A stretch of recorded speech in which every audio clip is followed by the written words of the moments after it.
Estava indo rodando toda hora, tá bom? Vamos orar? Senhor, obrigado, Deus, por tudo que o Senhor tem conduzido em nossas vidas. Obrigado, Jesus, pelo perdão dos nossos pecados e por nós encontrarmos essa verdade tão bendita, porque nós sabemos que a salvação pertence somente a Ti.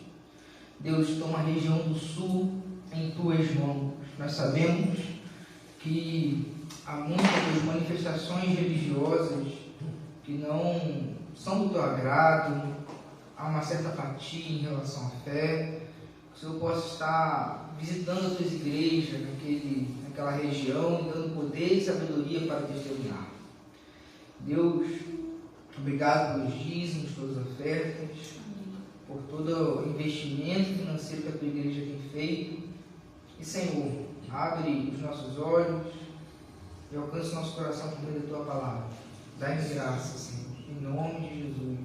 Amém. Amém. Pastor, posso falar uma coisa antes da gente ter esse momento missionário? A gente coloca a música ali com a legenda, né? Daqui eu não vejo o pessoal cantando, os irmãos cantando. Todo mundo que vem, eu vou fazer o playback para os irmãos cantarem. Ano que vem tá aí a igreja intimada, hein? Porque tá ali a legenda, para todo mundo cantar, mas eu não ouço os irmãos cantando. Então, os irmãos ensaiam aí durante a semana para domingo os irmãos cantarem. Vai ter o playback e a letra, né? Então a igreja vai estar intimada aí a cantar só Jesus Cristo salvo. Pois bem, meus irmãos, vamos dar sequência à nossa exposição do Evangelho de João, capítulo 3.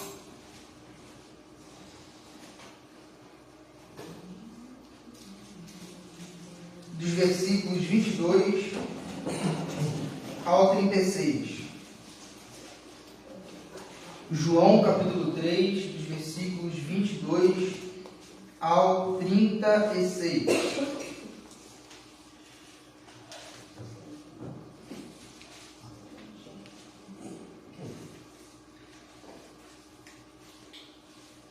A palavra do Senhor diz assim: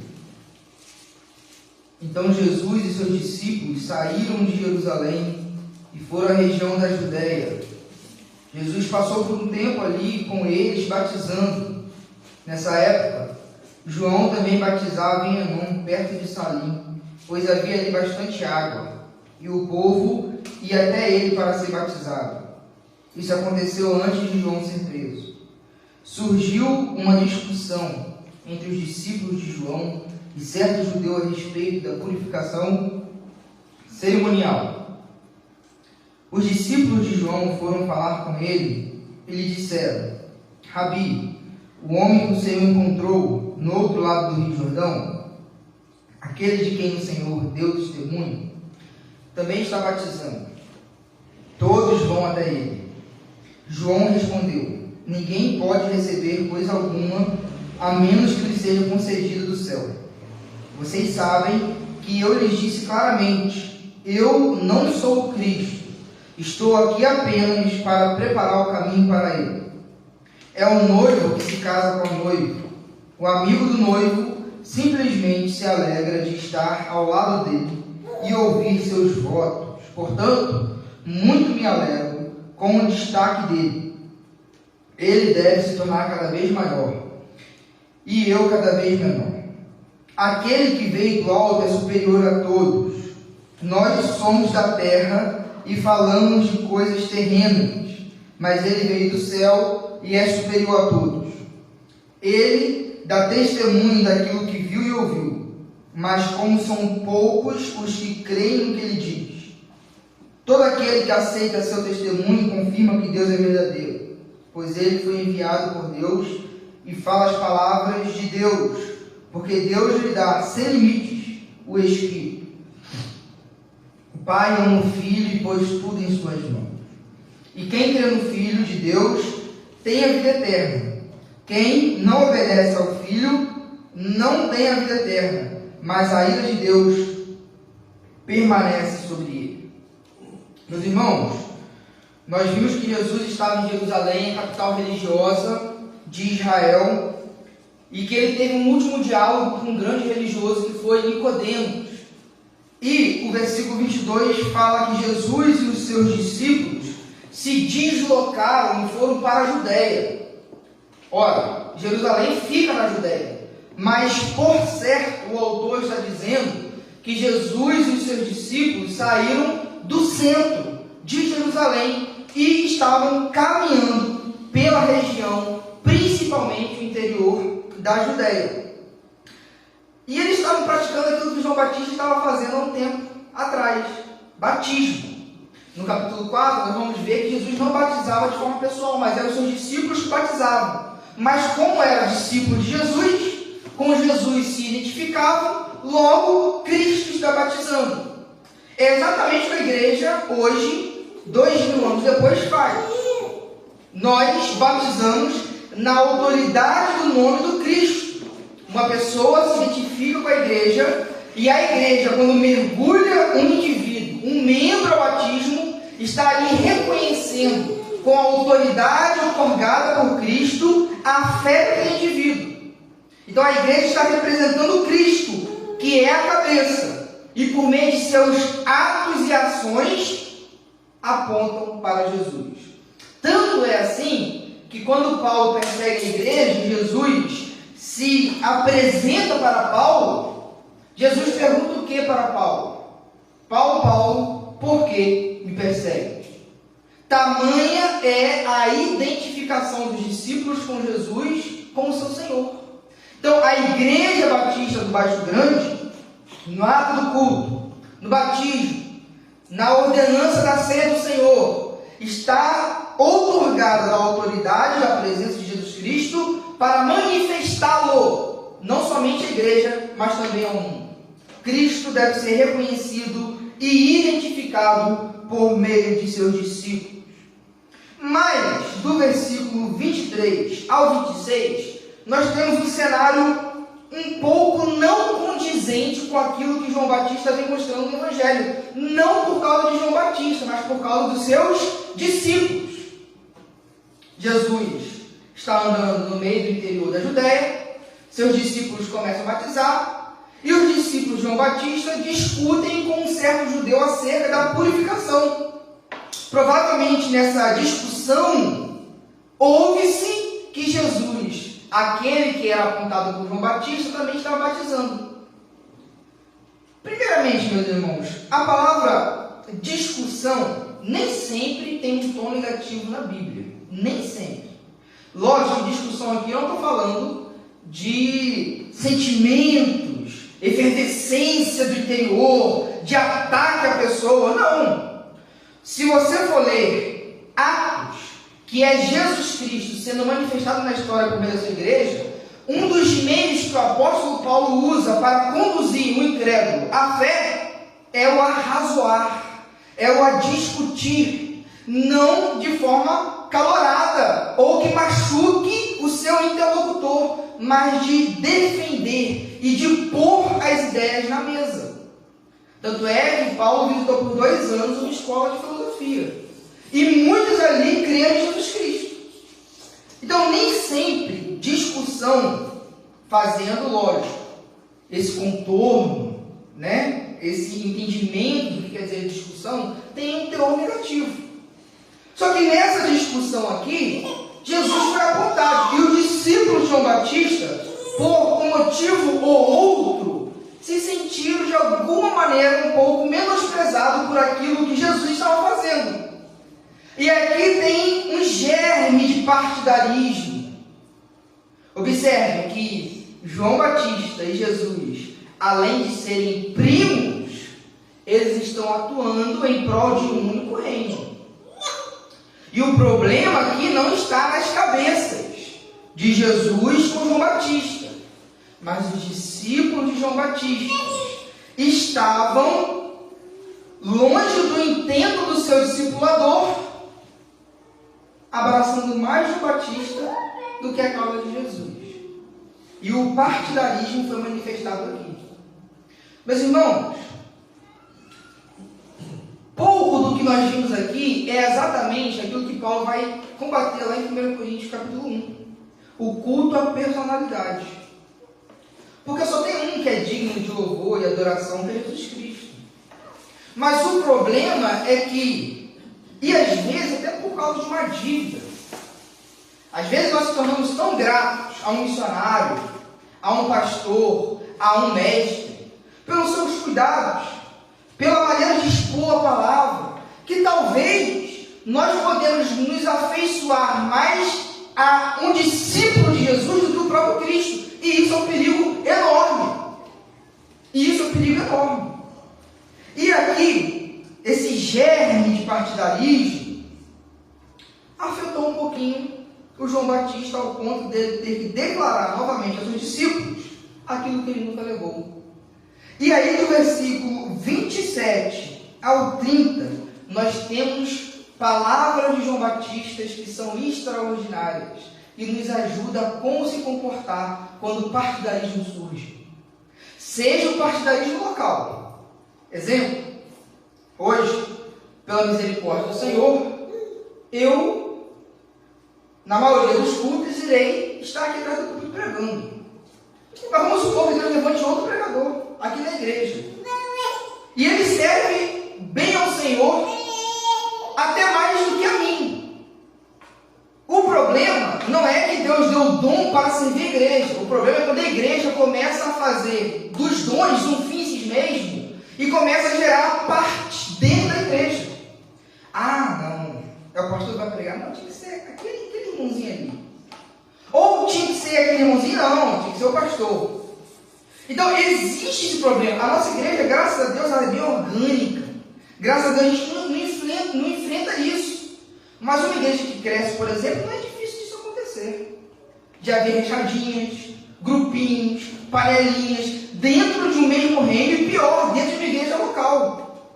Mas também existe uma outra maneira de partidarismo no reino de Deus, que é tão perigoso quanto.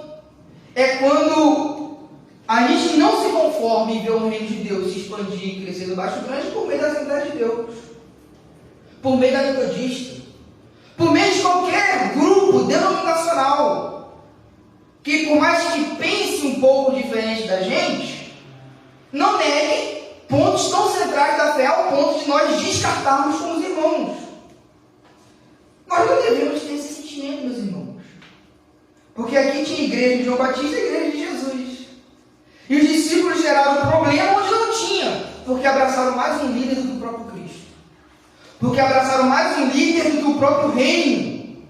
E, meus irmãos, isso não é difícil de acontecer. Isso não é difícil de acontecer. De vez em quando, o mundo que eu mais trafego é o mundo teológico. Às vezes eu vejo algumas discussões teológicas que as pessoas dão sangue para representar a camisa, mas não dão sangue por Jesus Cristo. Isso não é difícil de se ver, meus irmãos. Isso não é difícil de se ver. E nós precisamos sempre ter cuidado para não cairmos nisso. E João Batista, extraordinariamente, vai nos ensinar 3 grandes lições. Observe o versículo 27. O que João Batista disse? João respondeu: ninguém pode receber coisa alguma a menos que lhe seja concedida do céu. Primeira coisa que João Batista nos ensina, para que nós nunca venhamos a ser vítima do partidarismo ou de qualquer soberba e orgulho ou jactância religiosa, é importante sempre nutrirmos a consciência da graça. João Batista sabia que seu segundo aqui era a graça de Deus, porque nem mesmo o seu segundo ele merecia. Nós vimos lá atrás que João Batista falou que não era digno nem sequer de quê? Amarrar as sandálias de Jesus Cristo. Coisa que nenhum discípulo hebreu fazia com outro mestre hebreu. Porque era um serviço muito ralinho, muito lá embaixo. Mas João Batista era permeado pela consciência de que tudo aquilo que ele era, tinha e fazia, não era por mérito, mas era por graça de Deus. Porque nenhum homem tem algo, senão que recebeu do céu. Então, às vezes, nós não precisamos ganhar mais do que temos. Nós precisamos ter os olhos abertos para perceber aquilo tudo que já ganhamos e temos tido com a graça de Deus. Isso cura muitas mazelas da nossa alma.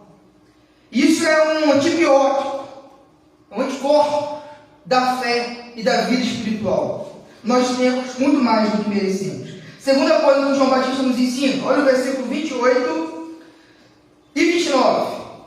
Vocês sabem que eu lhes disse claramente, eu não sou o Cristo, estou aqui apenas para preparar o caminho para ele. É o noivo que se casa com a noiva. O amigo do noivo simplesmente se alegra de estar ao lado dele e ouvir seus votos. Meus irmãos, uma outra coisa que João Batista nos ensina para que nós não venhamos a cair nesse pecado é ter sempre de maneira clara a nossa identidade, sobretudo no reino de Deus. João Batista, novamente, com a oportunidade que tinha, não se confundiu com aquele que haveria de vir. Ele era o arauto, mas nunca chamou para si algum título maior, porque não importa o título, importa ser arauto do Senhor. João Batista tinha consciência de que ele era. E sabe o que ele fala aqui? Que é o amigo que se alegra com o noivo e a noiva. Meus irmãos, o Arthur casou tem pouco tempo. Imagina, sei lá, no altar e seu padrinho. Na hora que talvez vai tirar a foto mais importante do casamento. Ele não tira a foto minha aqui agora. Chama atenção para ele. Tira toda a atenção do noivo e da noiva. O cara faz bananeira, macaquice, quer chamar a atenção. Isso seria legal? Não seria deselegante? Seria torpe? Meus irmãos, o padrinho, os pais, os avós, todo mundo envolvido, o que mais quer ver naquele momento é a alegria do noivo com a noiva. E o noivo aqui é Jesus Cristo. A gente não quer ser nenhum padrinho que queira aparecer. Quem tem que aparecer é Jesus. Porque nós precisamos saber o nosso lugar, a nossa identidade, quem nós somos. E essa identidade é necessariamente fruto da consciência da graça. Então João Batista tinha essa consciência, eu sou amigo. Quem é o noivo aqui é Jesus. Quem merece o povo de Israel é Jesus. É a ele que o povo de Israel foi destinado. É a Jesus que a igreja batista do Baixo Grande foi destinado. Não ao pastor, ou qualquer que seja. É a Jesus.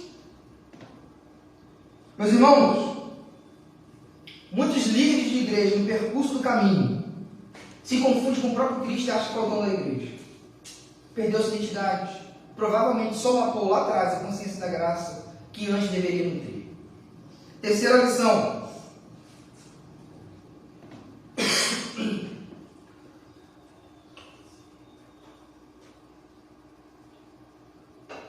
Versículo 30.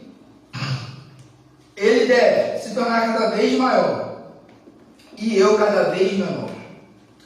Primeiro, consciência da graça. Segundo, identidade de si. Terceiro, um coração humilde. Um coração humilde. Sabe o que é um coração humilde? É quando eu tenho a capacidade de ser o segundo sem me ferir. É quando eu me alegro. Quando o irmão Carlos Henrique me supera em uma arte. E não fico, poxa, agora eu sou o segundo. Ops, agora eu sou o terceiro. Ops, agora eu sou o quarto. O coração humilde é quando a alegria do outro não te fere. Porque não há competitividade. Há soma de força. E o que João Batista nos ensina aqui para os seus discípulos é que o sucesso do seu ministério não estava em crescer, estava em desaparecer. Olha que coisa extraordinária. O ministério de João Batista teria sucesso quando o sucesso do seu ministério fizesse com que o seu ministério acabasse. Imagina, meus irmãos, o ministério que basta grande expulsar todo mundo, vão acabar. É lógico, dentro do contexto, isso aqui se aplica, não hoje, né, meus irmãos? Mas imagina, nessa situação, por quê? Porque o ministério de João Batista era secundário, ele era um arauto. A alegria dele era que os seus discípulos fossem até Jesus. Certamente, se João Batista estivesse vivo, lá em Atos, quando Paulo se encontra com os discípulos de João Batista não iria se alegrar. Gente, meu ministério já acabou. Eu sou o meio para Cristo. Por incrível que pareça, o sucesso de João Batista seria seu fracasso. A acabou o ministério, louvado seja Deus. Porque o ministério que eu tenho é só um meio, e não um fim em si mesmo. Meus irmãos, esse versículo 30, que ele deva crescer e que eu diminua, é a última fala de João Batista no Evangelho de João. Ele some. Que lindo, né? Excelente frase para colocar no fundo. A partir daqui a gente não tem mais o protagonismo de João Batista. Acaba assim. Ele de fato diminuiu, porque ele apontou para Jesus Cristo, o verdadeiro Rei dos Reis, Senhor dos Senhores.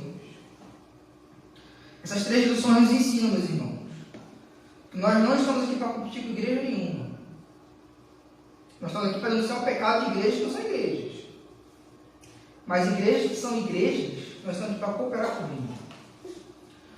João Batista nos ensina que nós devemos ter consciência da graça que vai gerar em nós uma identidade correta e que vai produzir em nós o fruto mais doce, que é a humildade. Meus irmãos, existe mais capacidade da graça no coração daquele que é o segundo que naquele que é o primeiro. A técnica pode colocar alguém aqui no púlpito. Somente a humildade no coração de alguém pode fazer com que ele fique ali no banco sentado, sem ter oportunidade, ainda sem se alegrar. Extraordinário que João Batista nos ensina, meus irmãos. Extraordinário. Do versículo 31 em diante, nós temos aquilo que é uma das doutrinas mais importantes da Sagrada Escritura, que é a superioridade do Filho em relação a Nicodemos? Não. Em relação a Israel? Não. Em relação a todo o mundo. Versículo 31. Aquele que veio do alto é superior a todos. A todos, meus irmãos. Nós somos da terra e falamos de coisas terrestres, mas ele veio do céu e é superior a todos. Ele dá testemunho daquilo que viu e ouviu. Por que ele é superior a todos? Porque a sua origem é do alto. Nós nascemos e iremos morrer na horizontalidade humana, do tronco de Adão. Jesus veio do alto para baixo. E ele é maior. Não somente por causa disso, mas porque ele tem um testemunho maior do que todos os seres humanos. Porque ele falou daquilo que ele viu e ouviu e que era somente dele. Duas lições que nós aprendemos com isso. O que tem a ver a superioridade do Filho em relação a todos os homens? Primeiro, nenhuma religião no mundo se compara àquilo que Jesus Cristo fez. Maomé veio dos homens e morreu para os homens. Siddhartha Gautama veio dos homens e morreu para os homens. Os pais das seitas veio dos homens e morreu para os homens. Toda religião é menor que Jesus Cristo. Por isso nós depositamos fé nas palavras de Jesus, porque ele está acima de todos os homens. Então, quando você pega o livro de alguém que talvez seja até renomado no mundo, de uma nova religião, lembre-se que Jesus Cristo é superior. Compare as palavras de Jesus com esse novo ator da religião. Compare. Porque se não abraça, se não casa, nós temos que ter essa doutrina fincada no nosso coração. Por mais atrativo que seja a nova religião que surja, a palavra de Jesus é superior. Porque ele falou aquilo que viu e ouviu, que somente ele tinha guardado em si mesmo, por causa da relação íntima que ele tinha com o Pai.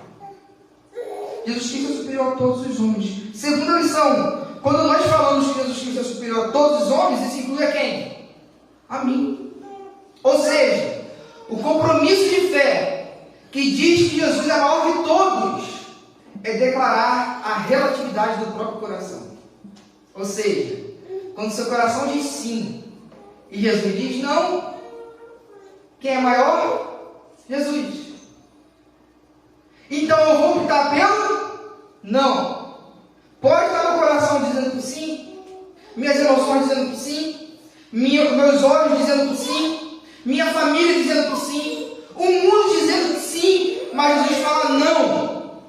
E quando nós somos cristãos, nós assumimos que Jesus Cristo é superior a todos, e isso declara a própria falência da autonomia do nosso coração. E nós subjugamos a nossa natureza pecaminosa, a nossa índole do mal, as nossas vontades, as nossas imaginações, a palavra de Jesus. O mundo moderno fala muito assim, poxa, mas mas vocês vivem ainda assim e o mundo já mudou. Mas a palavra de Jesus é superior, não muda, não vai mudar, é maior do que tudo. Esse é o nosso compromisso. E para completar esse raciocínio, observe o que fala no final do versículo 32. No final do versículo 32. Ele dá testemunho daquilo que viu e ouviu, mas como são poucos os que creem no que ele diz. Meus irmãos, a autoridade de Jesus não depende do número de pessoas que o seguem. Ele é do alto, a sua origem é maior que todos. Sabe o que isso nos ensina? Que nem sempre a democracia é a voz de Deus. Nem sempre a voz do povo é a voz de Deus, como o pessoal fala. A maioria não é critério para a verdade e para o bem. Porque Jesus é o maior, é a verdade, é o bem supremo. Mas a maioria aqui não ouviu. A voz do povo nem sempre é a voz de Deus. Eu sei que a maioria é algo que atrai nosso coração. Poxa, se todo mundo pensa assim, se todas as igrejas do mundo já estão usando esse método, por que a gente não vai usar? Se todo mundo está nessa ideologia, por que nós não vamos abraçar?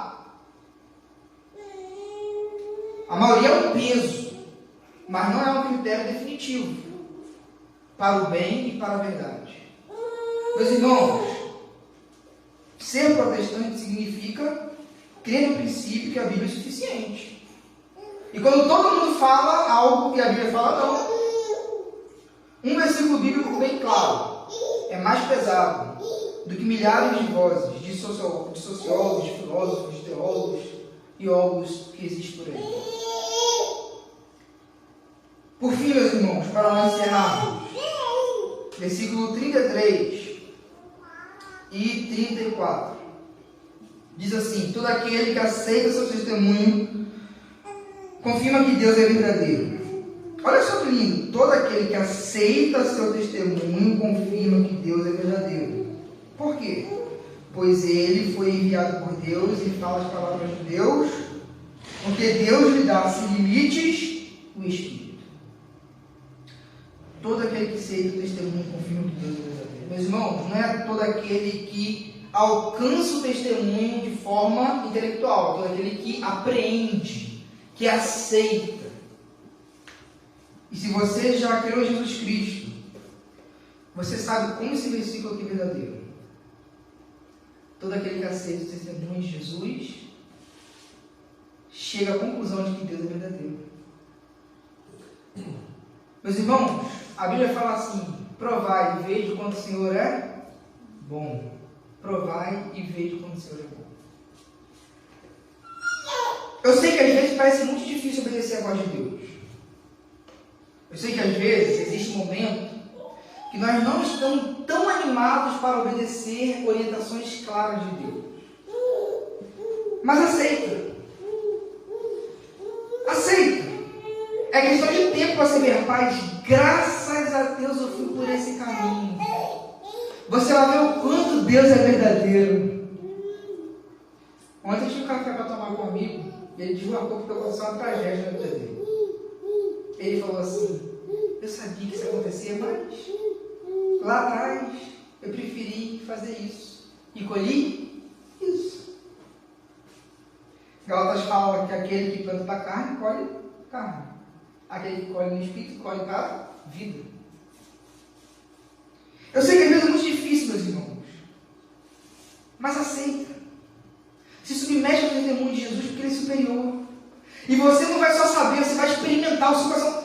Graças a Deus por eu tomei aquela decisão. Os frutos são doces. E a paz gerada no coração é maravilhosa. O salmista fala que deita e pega no sono. Por quê? Meus irmãos, não tem nada mais gostoso do que uma consciência limpa. Coração purificado do pecado.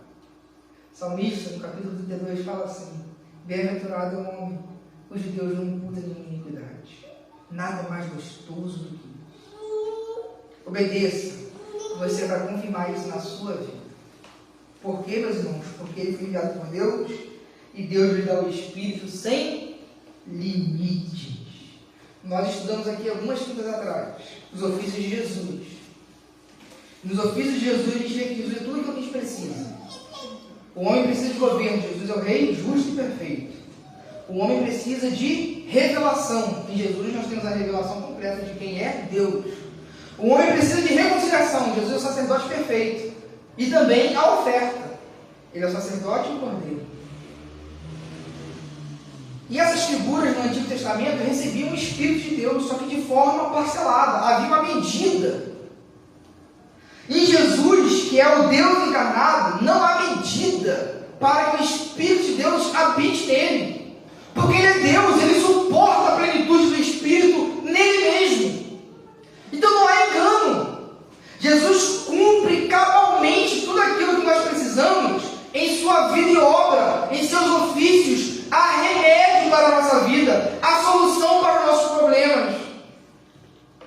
Porque sobre ele repousa o Espírito em plenitude de Deus. Isso é belíssimo, é grandioso. Porque agora que o Espírito de Deus está totalmente em Jesus, a Santíssima Trindade faz aquilo que ele arquitetou na eternidade.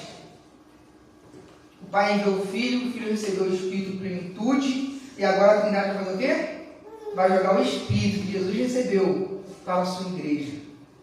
Por isso que a igreja é o corpo de Cristo vivificado pelo Espírito Santo. Porque João lá na frente não vai ver isso. Porque João vai dizer que Jesus é aquele que vai batizar com o Espírito Santo. Por isso nós que estamos aqui hoje somos selados e batizados pelo Espírito de Deus. Porque Jesus recebeu seu limite e pode distribuir sem nenhuma restrição. Pode distribuir sem nenhum limite. E aquilo que era passageiro na antiga aliança, o Espírito vinha para um físico e saía, agora é permanente. Quem está em Jesus recebeu o penhor e o selo, e vai ter esse selo até a volta do Cristo, para que Deus Pai seja glorificado. Meus irmãos, nós estamos envolvidos na ação da Trindade, nada pode vencer isso. Nada pode vencer isso. É algo extraordinário, gigante demais para a nossa mente. Mas é isso mesmo que Jesus Cristo tem para a gente. Amém, meus irmãos? Amém. O último versículo vai falar o que nós temos falado sempre. Aquele que tem um filho tem vida eterna. Mas quem não tem um filho está debaixo da ira de Deus. A última mensagem que eu preguei, João, falei o seguinte: Deus é responsável por nossa salvação, mas o ser humano é totalmente responsável por sua condenação. Jesus está aí distribuindo o Espírito Santo em abundância, mas João falou que aqueles que não aceitam o testemunho de Jesus permanece sobre eles o quê? A ira de Deus. Então eu termino a mensagem de hoje falando o seguinte: eu sei que às vezes parece ser muito difícil, mas você nunca vai acertar tanto quanto você se decide por Jesus. Porque Ele é superior do que os outros, mas também do que o seu coração é enganoso. Amém, meus irmãos? Essa é a palavra de Deus para a nossa vida. Consegui pregar com a garganta um pouquinho ruim, mas foi. Que Deus nos abençoe, né? Que Deus nos abençoe. Vamos colocar de pé. Vai ter a cantina missionária? Teremos a cantina missionária. Quinta-feira que vem nós temos o nosso estudo no credo. Vamos falar um pouquinho mais de escatologia, de forma geral. E domingo que vem se deixa um EBD e culto à noite. Tá bom, meus irmãos? Senhor, obrigado por essa noite. Louvado seja o teu nome, por tudo aquilo que o Senhor fez e é. Nos dê para uma semana abençoada. Deus ajude-nos a termos consciência da graça, a ter identidade fincada no Senhor e a ter um coração humilde. Senhor, ajuda-nos a nunca titubearmos na fé, a termos isso estampado em nossa mente por meio do Santo Espírito, que o Senhor é superior a tudo e é suficiente. Nós sabemos, Deus, como que é doce, como que é maravilhoso os frutos que a obediência gera, por mais que a obediência em si nem sempre seja tão agradável, é sempre melhor. Age em nossas vidas, em nome de Jesus. Amém. Com o amor de Deus, a graça do nosso Senhor e Salvador Jesus Cristo, o auxílio do Espírito Santo, seja com a tua igreja hoje e para sempre, aqui espalhado pelo mundo, em nome de Jesus. Amém. Ao som do pós-lúdio, encerramos o culto, corações silenciosos.